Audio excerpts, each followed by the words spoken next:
दोस्तों, आपका अपने YouTube channel Saraswati toppers classes में मैं अविनाश सर एक बार फिर वेलकम, स्वागत, अभिनंदन करता हूं। आइए आज हम बच्चों जिस टॉपिक पे बात करने वाले हैं वो एक मैथ का टॉपिक है और बहुत ही इम्पॉर्टेंट टॉपिक है। और जो बच्चे हमारे यहाँ एडमिशन ले चुके हैं पॉलिटेक्निक बैच के लिए, टेट बैच के लिए या एसएससी बैच के लिए, उनके लिए एक खुशखबरी ये है कि ये जो नंबर सिस्टम है बच्चों, ये आपका हर जगह से ये topic very very very important है। आप देखेंगे यहाँ से एसएससी के भी क्वेश्चंस बनते हैं, टेट के भी क्वेश्चंस बनते हैं, रेलवे के भी क्वेश्चंस बनते हैं और आपका जो पॉलिटेक्निक एंट्रेंस एग्जाम है यहाँ से भी बनता है, सीटेट से भी क्वेश्चंस यहाँ से बनते हैं, या हम कह लें आपके सुपर टेट के भी क्वेश्चंस यहाँ से बनते हैं। मतलब आप जिस लिहाज से पढ़ना चाहेंगे उस लिहाज से आप इसे पढ़ सकते हैं। बस आपको ये है, आपको समझना है, बिल्कुल आपको बेहतर तरीके से समझना है कि नंबर सिस्टम को हम कैसे पढ़ें और किन चीज़ों को कैसे हमें कवर करना है। मैं ये दावा करता हूँ कि नंबर सिस्टम पढ़ा देने के बाद ये आप कह नहीं सकते कि सर ये क्वेश्चंस आपने नहीं पढ़ा है या ये क्वेश्चन संख्या पद्धति के बाहर का है। ठीक है, मेरा यही पूरा प्रयास रहेगा आपके लिए कि कहीं भी ऐसा क्वेश्चन ना बनने पाए जो आपको ना पता हो या जिसका आपको आंसर ना पता हो, ये टॉपिक पढ़ने के बाद या मेरा ये सेशन क्लियर करने के बाद। चलिए आइए, अगर हम नंबर सिस्टम की बात करते हैं, संख्या पद्धति जिसे कहते हैं संख्या पद्धति।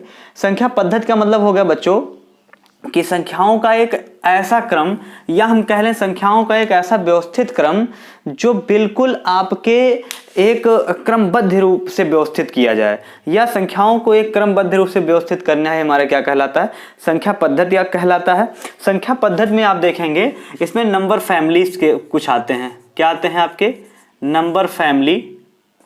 ठीक, नंबर फैमिली का मतलब होता है बच्चे संख्या परिवार। क्या आता है? संख्या परिवार आता है। संख्या परिवार में देखेंगे आप कि जो आता है आपका, पहले प्राकृतिक संख्या आती है, प्राकृतिक संख्या, फिर आता है आपका पूर्ण संख्या, फिर आती है आपकी पूर्णांक,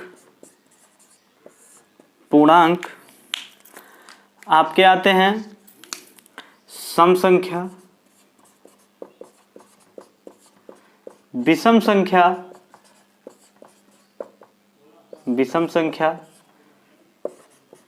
परमीय, अपरमीय,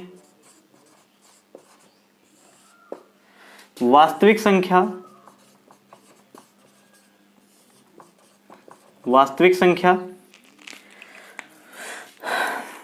अगला जो आपका है अभाज्य संख्या,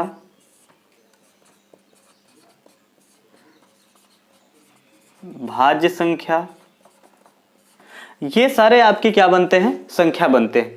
अच्छा, अगर इसे इंग्लिश की बात करें, प्राकृतिक संख्या के नेचुरल नंबर कहते हैं, पूर्ण संख्या को हम होल नंबर कहते हैं, पूर्णांक को हम इंटीजर कहते हैं, सम संख्या को हम इवन नंबर कहते हैं, विषम संख्या को हम ऑड नंबर कहते हैं, परमीय को हम क्या कहते हैं? परमीय, अपरमीय, वास्तविक को रियल नंबर्स कहते हैं, अभाज्य संख्या को जो है हम क्या कहते हैं? देखिए, सारी चीजें आपको क्लियर होती चलेंगी, कोई भी ऐसा टॉपिक आपका नहीं बचेगा जो आपका क्लियर नहीं हो पाएगा। अभाज्य संख्या, ठीक है, जितने भी टॉपिक आपके हैं, अभाज्य संख्या को प्राइम नंबर्स कहते हैं और भाज्य संख्या को हम कंपोजिट नंबर कहते हैं। ठीक है, और आपके परमीय नंबर्स को हम रोटेशनल नंबर कहते हैं, अपरमीय को इरोटेशनल नंबर कहते हैं। तो ये सारी चीजें आपको क्लियर हो गई। ठीक है, परमीय नंबर्स, अपरमीय संख्याएं, ये सारी चीजें आपको क्लियर हो गई। परमीय संख्या क्या है? आपके इरोटेशनल नंबर, ठीक है, या हम कह लें रोटेशनल नंबर, सॉरी। परमीय संख्या को हम कहते हैं रोटेशनल नंबर, अपरमीय को इरोटेशनल नंबर, वास्तविक संख्या को रियल नंबर, अभाज्य को जो है अभाज्य संख्याओं को हम क्या कहते हैं? अभाज्य संख्याओं को प्राइम नंबर्स कहते हैं, और हमारे जो ये भाज्य संख्या है इसे कम क्या कहते हैं? कंपोजिट नंबर कहते हैं। ये सारी चीजें क्लियर हो गए। अब आपसे अगर कोई पूछे कि प्राकृतिक संख्या क्या है, तो जिन संख्याओं का हम, या कह लें ऐसी संख्याएं जिनका प्रयोग हम गिनने के लिए करते हैं या गिनती के लिए करते हैं वो हमारी क्या है, परमीय संख्या होती हैं, मतलब नेचुरल नंबर जो हमें प्रकृति के द्वारा देन में मिलती हैं। अच्छा, जब आप बच्चे कभी भी जब आप स्टार्ट करते होंगे गिनना तो आप कभी जीरो से नहीं स्टार्ट करते हैं। क्या कहते हैं, किसी भी चीज़ का आप काउंटिंग कर रहे हैं, किसी चीज़ को आप काउंट कर रहे हैं, गिन रहे हैं, नोट कर रहे हैं या कहीं आप कैलकुलेट कर रहे हैं तो आप लिखते हैं 1 2 3 4 5 6 7 8 ऐसा नहीं करते ना कि 0 1 2 3, ऐसा तो आप बात नहीं करते हैं। इसीलिए हमारा क्या है, परमीय संख्या का मतलब हो गया, सॉरी प्राकृतिक संख्या का मतलब हो गया नेचुरल नंबर्स, जो जिनका हम प्रयोग गिनती के लिए करते हैं वो हमारी क्या है, प्राकृतिक संख्या है। फिर अगला है हमारे पास पूर्ण संख्याएं। अब पूर्ण संख्याएं क्या है, जिनको हम कहते हैं होल नंबर्स। प्राकृतिक संख्या में ही जीरो को शामिल कर लिया जाए, प्राकृतिक संख्या में ही जीरो को शामिल कर लिया जाए तो हमारे वो पूर्ण संख्याएं बन जाते हैं। आइए इसे हम कुछ अलग तरीके से देखते हैं। बिल्कुल आप नोट करते चलिएगा और चीज़ों को हम अलग तरीके से हम लोग नोट कर लेते हैं। ठीक है, आप लोग पेन और कॉपी में इसे अपने नोट्स में नोट कर लीजिए बच्चों, क्योंकि very very very important topic ये चल रहा है। मान के चलिए आप कि आपका हर जगह से आपके वो चाहे टेट हो गए, टेट, सुपर टेट, या आपके कह लीजिए एसएससी, रेलवे, ठीक, आरआरबी, इन सब में ये सारे क्वेश्चंस बनेंगे। और मेरा दावा वहीं से ये टॉपिक उठाया गया है और वहीं से आपके नंबर सिस्टम ही एक ऐसा टॉपिक है जो आपके कोई भी आप कंपटीशन एग्जाम देते हैं उसमें ये टॉपिक आपको जरूर से जरूर मिलेगा। चलिए मैं प्राकृतिक संख्या की बात करता हूँ, नेचुरल नंबर्स की। इससे पहले भी अभी 2 ही मिनट पहले हमने इस पर चर्चा की थी। जिन संख्याओं से वस्तुओं की गणना की जाती है वह हमारे क्या होते हैं, प्राकृतिक संख्या कहलाते हैं, मतलब नेचुरल नंबर्स कहलाते हैं। जिन संख्याओं से वस्तुओं की गणना की जाती है वो हमारे प्राकृतिक संख्या कहे जाते हैं, नेचुरल नंबर्स कहे जाते हैं। इनको हम क्या लिखते हैं, 1 2 3 4 5 6 7। और ये नंबर्स कहाँ तक होते हैं, इनफाइनाइट, अनंत तक होते हैं। नंबर कहाँ तक होते हैं, इनफाइनाइट या अनंत तक। मतलब सबसे छोटी प्राकृतिक संख्या कौन सी है, तो वह 1 है। सबसे बड़ी प्राकृतिक संख्या इनफाइनाइट, मतलब उसे हम परिभाषित नहीं कर सकते हैं। अगले नंबर्स की तरफ अगर हम चलते हैं तो हमारी है पूर्ण संख्या, मतलब होल नंबर्स। पूर्ण संख्या मतलब होल नंबर्स क्या हो, उसे हम क्या कहते हैं, प्राकृतिक संख्या में शून्य को भी सम्मिलित कर लिया जाए तो ये हमारी जो संख्याएं बनेगी वो क्या बन जाएगी, पूर्ण संख्याएं, मतलब होल नंबर्स बन जाएंगे। ठीक है, ऐसी संख्याएं जिनको, या हम कह लें प्राकृतिक संख्या में शून्य को अगर वो शामिल कर लिया जाता है तो हमारे क्या बन जाएंगे, प्राकृतिक संख्या बन जाएंगे, पूर्ण संख्या बन जाएंगी। इसे हम क्या लिख सकते हैं, डब्लू। डब्लू से प्राकृतिक संख्या मतलब होल को दर्शाया जा रहा है और जीरो शामिल कर लिया गया, 0 1 2 3 4 5 6 7 8। ये कहाँ तक, इनफाइनाइट, मतलब अनंत तक ये बात भी की जा रही है, अनंत तक। अच्छा, इसमें अगर कोई पूछ लेता है आपसे सबसे छोटी होल नंबर्स क्या होती है, तो सबसे छोटी होल नंबर्स क्या है, 0। ठीक है, शून्य। अगला जो है हमारा बच्चों पूर्णांक है।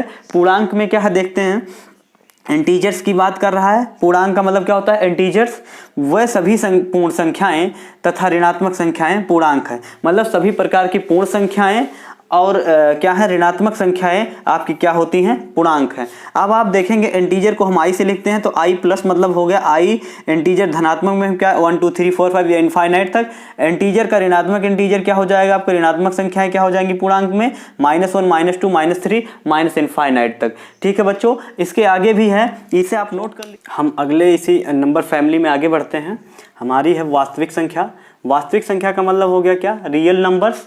रियल नंबर्स में कहते किसे हैं, मतलब वास्तविक संख्या परमीय अथवा अपरमीय संख्याएं। क्या है बेटा, परमीय अथवा अपरमीय संख्याओं का ही सम्मिलित रूप हमारा क्या कहलाता है, वास्तविक संख्या कहलाती है, रियल नंबर्स कहलाते हैं। ठीक है, अब अगले तरफ चलते हैं हम, सम संख्याएं। सम संख्याएं क्या है, इवन नंबर्स। इवन नंबर्स किसे कहते हैं, जो संख्याएं 2 से पूर्णतया विभाज्य हो जाती हैं वह संख्याएं क्या कहलाती हैं, सम संख्याएं कहलाती हैं। या ऐसी संख्याएं जो 2 से विभाजित हो जाती हैं हमारी, वो हमारी क्या कहलाती हैं, सम संख्याएं। जैसे आप देखेंगे, जैसे इसमें क्या क्या है, 2 4 6 8 10 12 14। ठीक है, ये सारी संख्याएं हमारी क्या हैं, सम संख्याएं हैं। जो 2 से विभाजित हो जाती हैं वो हमारी सम संख्याएं कहलाती हैं। फिर ऐसी संख्याएं जो विषम संख्याएं, अगली संख्या देखते हैं हम क्या है, विषम संख्या, मतलब इसकी इंग्लिश नाम क्या है, ऑड नंबर्स। तो ऑड नंबर्स किसे कहते हैं, जो संख्याएं 2 से विभाजित नहीं होती हैं वह हमारी क्या कहलाती हैं, विषम संख्या कहलाती हैं। इसमें जैसे इसमें आ जाएंगे, अगर जैसे एग्जाम्पल में आ जाएंगे तो है हमारा 3 5 7, ठीक, 9 11 13 15 17 19, ये सारी की सारी संख्याएं क्या है हमारी ऑड नंबर्स मतलब विषम संख्याएं हैं। अगले आ जाते हैं, अगले पड़ाव पर हम पढ़ते हैं क्या है हमारी परमीय संख्या। परमीय संख्या का मतलब होता है रोटेशनल नंबर्स। रोटेशनल नंबर्स क्या कहते हैं, वह सभी संख्याएं जिन्हें आप p/q के रूप में लिख सकें और जहां q नॉट इक्वल टू 0 हो, मतलब ऐसी संख्याएं जिसे आप p/q के रूप में लिख सकें और q का मान 0 के बराबर ना हो, वो हमारी संख्याएं क्या हैं, परमीय संख्या कहलाती हैं। इसे जैसे में हम अगर बात करें 22/7, 7/9, 5, 7, 6। अब कुछ ऐसे बच्चे हैं जो थोड़ा सा यहाँ से डिस्ट्रैक्ट हो रहे होंगे कि ये सर आप 5, 7, 6 भी लिखे हैं तो ये तो p/q के रूप में है नहीं। लेकिन बच्चे अगर आप इसे p/q के रूप में लिख सकें, जैसे आप जानते हैं अगर कहीं 6 लिखा है या 7 लिखा है, मान लीजिए कोई भी नंबर लिख दिया जाए और आप जानते हैं हमेशा उसके बटे में क्या हम मानते हैं, 1 मानते हैं। अगर आप बटे में 1 मान रहे हैं तो इसका मतलब वो क्या है, p/q के रूप में है। अगर जो चीजें p/q के रूप में है तो आपका क्या हो जाएगा, परमीय संख्या हो जाएगी। तो ये भी आपके क्या है, जो भी नंबर्स आपके लिखे गए वो आपके क्या है, परमीय संख्या है। हम अगले पड़ाव की तरफ बढ़ते हैं। हमारा है क्या है, अपरमीय संख्या मतलब इरोटेशनल नंबर्स है। इरोटेशनल नंबर्स की बात करें, वह सभी संख्याएं जिन्हें हम p/q के रूप में व्यक्त ना कर सकें या हम व्यक्त नहीं कर सकते हैं, वह हमारे क्या हैं, इरोटेशनल नंबर अपरमीय संख्याएं हैं। इसे हम क्या कहते हैं, जैसे पाई आपका ये क्या है, अपरमीय संख्या। यहाँ देख लेते हैं, अगर दिक्कतें हो रही हैं तो ऊपर हम देख लेते हैं। देखिए पाई ये क्या है, ये अपरमीय संख्या है। बहुत ही बार पूछा जाने वाला ये क्वेश्चन, आपका टेट में ये पूछा गया है, आपके यूपी टेट में ये क्वेश्चन आया है, एमपी टेट में भी ये क्वेश्चन आ चुका है। मतलब ये क्वेश्चन इतनी बार पूछा है और ऐसे ही दे देता है कि पाई एक परमीय संख्या है कि अपरमीय संख्या है, या लिख देता है पाई कैसी संख्या है और ऑप्शन आपको दे देता है परमीय संख्या है, अपरमीय संख्या है, या दोनों है, या इनमें से कोई नहीं है। तो आपको बताना क्या है, पाई आपकी क्या है, अपरमीय संख्या है, क्योंकि ये क्या है, इसे हम p/q के रूप में व्यक्त नहीं कर सकते हैं। लेकिन अगर क्वेश्चन मान लीजिए वही घुमा देता है और कह देता है पाई का मान परमीय संख्या है कि अपरमीय संख्या, अब पाई का मान क्या होता है, 22/7। अगर ऐसा पूछ लेता है तो आप क्या बताएंगे, पाई का मान एक परमीय संख्या है, लेकिन खुद पाई अपने आप में क्या है, एक अपरमीय संख्या है। तो आप देखें पाई क्या है आपकी अपरमीय संख्या। √2 की बात करें, ये भी आपकी अपरमीय संख्या। √3 ये भी आपकी अपरमीय संख्या। -√2 ये सारी की सारी संख्याएं आपकी क्या है, अपरमीय संख्या है। तो नोट बनाइएगा बच्चों, कुछ नहीं करना, एक नोट बनाइएगा तो ऐसा कोई केस ना बनने पाए भूलने भुलाने वाला, और आपकी कॉपी में रहेगा तो हमारा मानना है कि कभी ना कभी तो भाई किताबें आदमी पलट ही लेता है। क्यों, इस लॉकडाउन में तो पता ही नहीं चल रहा है कितने दिन से बच्चे किताब ही नहीं पढ़े होंगे, कितने धूल जम गए होंगे। भैया धूल बनाओ और लिखो यहाँ पर पाई एक अपरमीय संख्या है जबकि इसका मान 22/7 एक परमीय संख्या है। पाई एक अपरमीय संख्या है जबकि इसका मान 22/7 एक क्या है, परमीय संख्या है। तो ये आप लोग भूलिएगा मत, ये बार बार आपके टेट में क्वेश्चन पूछा जाता है और हमारा मानना है सुपर टेट में यहाँ से एक क्वेश्चन बनना है। आपके नंबर फैमिली से सुपर टेट में 1 या 2 क्वेश्चन आपके बनने हैं, तो बिल्कुल आप अच्छे से मन लगा के पढ़िए और हम इसी नंबर फैमिली में आगे बढ़ते हैं और भी जो नंबर्स हमारे बच रहे हैं उनको क्लियर करते हैं। आइए बढ़ते हैं अपने नंबर। किसे कहते हैं, प्राइम नंबर्स क्या होता है। अभाज्य संख्या या प्राइम नंबर्स आपसे पूछता है तो जो संख्याएं स्वयं एवं 1 के अतिरिक्त, जो संख्याएं स्वयं एवं 1 के अतिरिक्त अन्य किसी भी संख्या से विभाजित नहीं हो पाती हैं, उन्हें हम क्या कहते हैं, अभाज्य संख्याएं कहते हैं। उन्हें हम क्या कहते हैं बच्चों, अभाज्य संख्या या प्राइम नंबर्स कहते हैं। अगर आपसे कोई क्वेश्चन ये बनता है कि सबसे छोटी प्राइम नंबर्स क्या होता है या सबसे छोटी अभाज्य संख्या क्या है, तो सबसे छोटी अभाज्य संख्या क्या है, 2। आप देखेंगे ये 2 तो खुद से भी कट सकता है और 1 से भी कट सकता है, अन्य किसी भी संख्या से विभाजित नहीं होगा। और अगर ऐसे केसेस बन रहे हैं अन्य किसी भी संख्या से विभाजित नहीं हो रहा है तो हमारी क्या हो जाएगी, अभाज्य संख्या हो जाएगी। 3 भी वही है, 3 खुद से विभाजित होगा, 1 से विभाजित होगा, लेकिन अन्य किसी भी संख्या से विभाजित नहीं होगा, तो ये हमारी क्या हो जाएंगी, अभाज्य संख्या। अब अगले की तरफ हम चलते हैं, भाज्य संख्या मतलब कंपोजिट नंबर की तरफ हम बढ़ते हैं। कंपोजिट नंबर क्या है, जो संख्याएं स्वयं 1 एवं अतिरिक्त किसी अन्य संख्या से विभाजित हो जाती हैं, वो हमारी क्या है, जो है भाज्य संख्या कहलाती है। वो हमारी क्या है, कंपोजिट नंबर्स कहलाते हैं। ठीक है, मतलब आपसे क्वेश्चंस पूछा जाए, सबसे ज़्यादा क्वेश्चन जो बनते हैं इसी में बनते हैं। आप देखिए 2 क्वेश्चंस यहाँ से बहुत ही बेहतरीन बनेंगे। पूछ लेगा आपसे सबसे छोटी भाज्य संख्या क्या है, तो सबसे छोटी जब भाज्य संख्या पूछेगी तो आपकी 4 है, और सबसे छोटी अभाज्य संख्या आपकी क्या है, 2 है। कितने बच्चे कंफ्यूज हो जाते हैं सम और विषम में, वो सोचते हैं कि ये सम पूछा जा रहा है कि विषम पूछा जा रहा है, लेकिन यहाँ सम और विषम की कोई भी चर्चा नहीं की जाएगी। यहाँ पे सिर्फ आपको composite number and prime number की चर्चा की जा रही है। मतलब प्राइम नंबर्स और कंपोजिट नंबर्स में डिफरेंस क्या है। कंपोजिट नंबर वो होते हैं जो स्वयं एक एवं अतिरिक्त किसी अन्य संख्या से भी विभाजित हो जाते हैं, वो हमारे कहलाते हैं कंपोजिट नंबर्स। और सबसे छोटी कंपोजिट नंबर्स जो है हमारे 4 हैं, उससे बड़ी हमारी 6 है, उससे बड़ी हमारी 8 है, उससे बड़ी हमारी 9 है। ठीक है, अब कितने बच्चे होंगे, 9 में कन्फ्यूजन हो जाएगी कि 9 कंपोजिट नंबर नहीं है, लेकिन हाँ बच्चों 9 कंपोजिट नंबर है, क्योंकि 9 देखिए 3 से विभाजित होगा, 9 से विभाजित होगा और 1 से विभाजित होगा।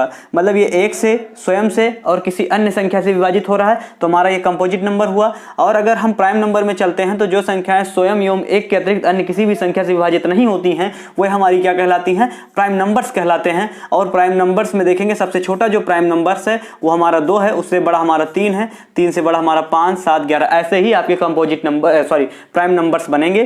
तो ये तो रहे हमारे कंपोजिट एंड प्राइम नंबर्स जो हमने आपको दिखाया। अब हम आगे बढ़ते हैं बच्चों, इकाई के स्थान पर कितने शून्य आएंगे ये कैसे निकाला जाता है। आइए हम समझते हैं इकाई के स्थान पर शून्य कैसे निकाला जाता है। हमारा अगला फार्मूला है, हमने बताया था इकाई के स्थान पर शून्य निकालना कैसे निकालते हैं। देखिए जैसे आपका फार्मूला क्या है, 1 × 2 × 3 गुणे डॉट डॉट n बार। n बार का मतलब ये जितनी बार आप चाहें उतनी बार आप कर सकते हैं, मतलब इनफाइनाइट बार। ठीक है, को आपस में गुणा किया जाए तो इसके इकाई स्थान पर शून्य कितने शून्य आएंगे या शून्य आने की क्या चांसेस बन सकते हैं। तो ये आपका फार्मूला है, इसे आप बच्चे बिल्कुल नोट कर लीजिए। नोट करने का मतलब अपने माइंड में एकदम सेट कर लीजिए, क्योंकि मैं जानता हूँ कि हर चीज़ें माइंड में सेट करना उतनी आसान बात नहीं है, लेकिन फिर भी आप माइंड में सेट करने का प्रयास करिए और अपने आप कॉपी में सेट कर लीजिए। इसको लिख लीजिए n/5 + n/5 का स्क्वायर। मतलब जो n है, n का मतलब जो आपको संख्याएं दी जाएंगी वो आपका n रहेगा, जो लास्ट में रहेगा उसी को हम क्या करेंगे, पहले 5 से डिवाइड करेंगे, उसके बाद जो संख्याएं बचेंगी उसको जो संख्याएं होगी n को फिर हम 5 स्क्वायर से डिवाइड करेंगे, फिर 5 क्यूब का डिवाइड करेंगे, और तब तक डिवाइड हम करते जाएंगे जब तक वह संख्याएं हमारी क्या नहीं हो जाती हैं, समाप्त नहीं हो जाती हैं। जब तक वह संख्याएं समाप्त होने का मतलब कि ऐसे एक केस बनेगा जब वो 5 से डिवाइड नहीं होगा, तब तक हम उस संख्याओं को डिवाइड करते हुए आगे बढ़ेंगे। और डिवाइड करने के बाद सारी संख्याएं हम जोड़ लेंगे, जो हमारी वैल्यू होगी वो हमारे ये बताएगा कि इकाई के स्थान पर कितने शून्य आएंगे। आइए बच्चों हम अगला क्वेश्चन देखते हैं कि इकाई के स्थान पर कितने शून्य आएंगे। ये 2 क्वेश्चंस लिखे हुए हैं, चलिए इन्हें हम सॉल्व करते हैं। कह रहा 1 से 100 तक कितने शून्य आएंगे। देखिए क्वेश्चन पूछने का तरीका बताया गया था, जो संख्याएं होगी n को फिर हम 5 स्क्वायर से डिवाइड करेंगे, फिर 5 क्यूब का डिवाइड करेंगे, और तब तक डिवाइड हम करते जाएंगे जब तक वह संख्याएं हमारी क्या नहीं हो जाती हैं, समाप्त नहीं हो जाती हैं। जब तक वह संख्याएं समाप्त होने का मतलब कि ऐसे एक केस बनेगा जब वो 5 से डिवाइड नहीं होगा, तब तक हम उस संख्याओं को डिवाइड करते हुए आगे बढ़ेंगे। और डिवाइड करने के बाद सारी संख्याएं हम जोड़ लेंगे, जो हमारी वैल्यू होगी वो हमारे ये बताएगा कि इकाई के स्थान पर कितने शून्य आएंगे। आइए बच्चों हम अगला क्वेश्चन देखते हैं कि इकाई के स्थान पर कितने शून्य आएंगे। ये 2 क्वेश्चंस लिखे हुए हैं, चलिए इन्हें हम सॉल्व करते हैं। कह रहा 1 से 100 तक कितने शून्य आएंगे। देखिए क्वेश्चन पूछने का तरीका बताया गया था आपको, इस टाइप से क्वेश्चन पूछ ले, इस टाइप से आपको घबराना नहीं है, सारे टाइप्स एक ही हैं, चाहे वो इस तरह से पूछे चाहे आपका इस तरह से पूछे, या कह देता कि आपस में गुणा किया जाए तो इनके इकाई के स्थान पर शून्य कितने आएंगे। तो चलिए पहला क्वेश्चन आपके 1 से 100 तक के कितने शून्य आएंगे। मतलब n का जो वैल्यू दिया है वो कितना दिया है, 100 दिया है।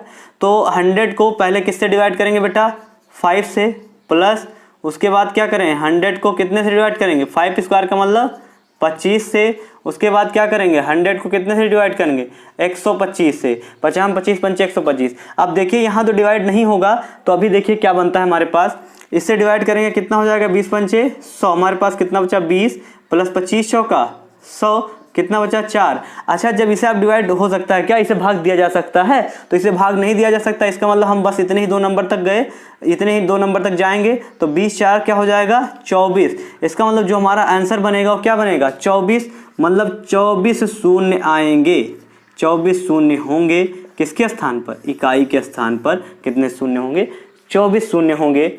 या इसे हम कह सकते हैं नंबर ऑफ जीरोज निकालने का तरीका, ठीक है।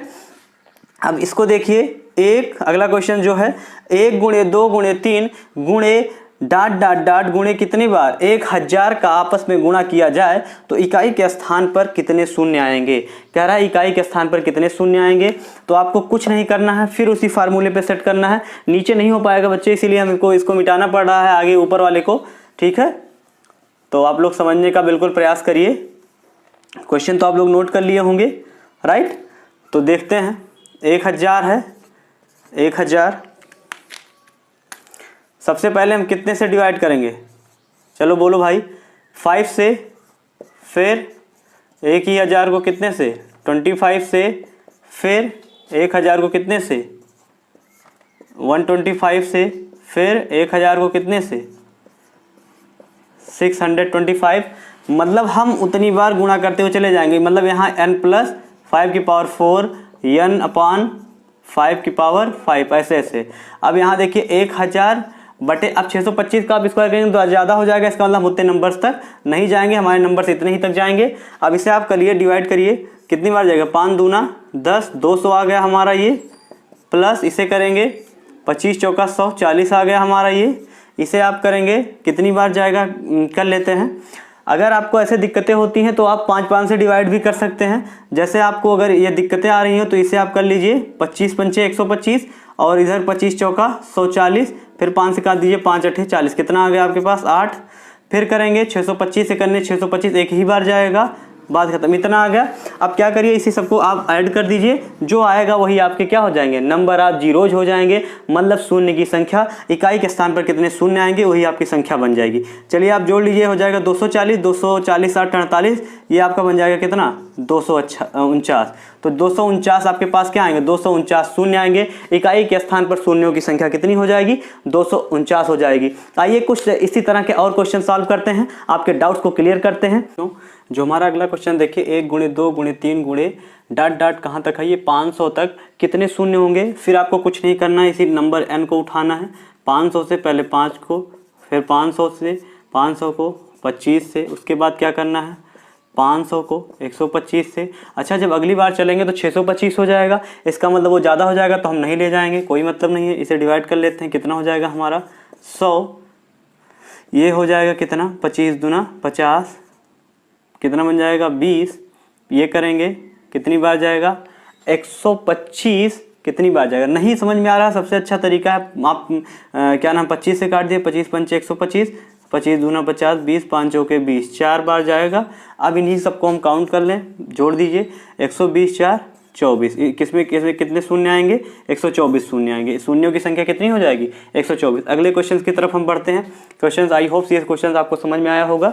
अगले क्वेश्चन क्या कह रहा है, 1 गुणे 3 गुणे 5 गुणे 7, 1 गुणे 3 गुणे 5 गुणे 7 गुणे 199 तक कितने शून्य होंगे। बहुत ही इंपॉर्टेंट क्वेश्चन है, इस पे आप वेरी जितना भी स्टार आप लगाना चाहें, स्टार चांद तारे जो भी आप लगाना चाहें लगा लीजिए। ये आपका यूपी टेट में आया हुआ क्वेश्चन है, यूपी टेट का आया हुआ क्वेश्चन है ये आपका। इसमें देखिए, जब कभी भी आप नोट में लिख सकते हैं विषम संख्याओं का, इसमें शून्यों की संख्या शून्य होगी, मतलब एक भी शून्य नहीं आएंगे। विषम संख्या का गुणनखंड, विषम संख्या का गुणनखंड नहीं होता है, अतः शून्यों की संख्या शून्य होगी। मतलब इसमें कोई भी शून्य नहीं आएगा, इसका आंसर क्या होगा 0 होगा। इसमें एक भी ऐसा शून्य नहीं आएगा जो इकाई के स्थान पर होंगे। मतलब जब कोई भी गुणनखंड नहीं होगा और वहाँ इकाई का स्थान नहीं आएगा तो आपकी क्या हो जाएगी, वहाँ इसके शून्यों की संख्या क्या हो जाएगी, शून्य हो जाएगी। अतः इसका आंसर क्या हो जाएगा, शून्य हो जाएगा। ठीक है बच्चों, ये तो रहे आपके नंबर सिस्टम में। हमारी जो आने वाली वीडियो है उसमें हम आपको सिखाएंगे शेषफल प्रमेय, शेषफल कैसे निकाला जाता है, और उसके बहुत ही मान के चलिए 2 मिनट का फार्मूला है, 2 मिनट में आप समझ जाएंगे शेषफल परिमेय कैसे निकाला जाता है। जैसे आपसे क्वेश्चन कह देगा किसी संख्या को 25 से भाग देने पर शेषफल 3 आता है, उसी संख्या को 2 से भाग देने पर शेषफल क्या आएगा। या ऐसे ही क्वेश्चन दे देगा किसी संख्या को 35 से भाग देने पर शेषफल 15 आता है, उसी संख्या को 15 से भाग देने पर शेषफल क्या आएगा। कई तरह के क्वेश्चंस आपके बन सकते हैं या कई तरह के एसएससी आपके क्वेश्चंस बनाता है, लेकिन आपको कुछ नहीं करना है। आप देखेंगे कि हमारे आने वाली वीडियो में आप मिनटों में ही उसका जवाब दे लेंगे। तो हमारे वीडियो को देखते रहें, घर पे रहें, सुरक्षित रहें और हमारे वीडियो को लाइक करें, सब्सक्राइब करें, शेयर करें। Thanks for watching this video.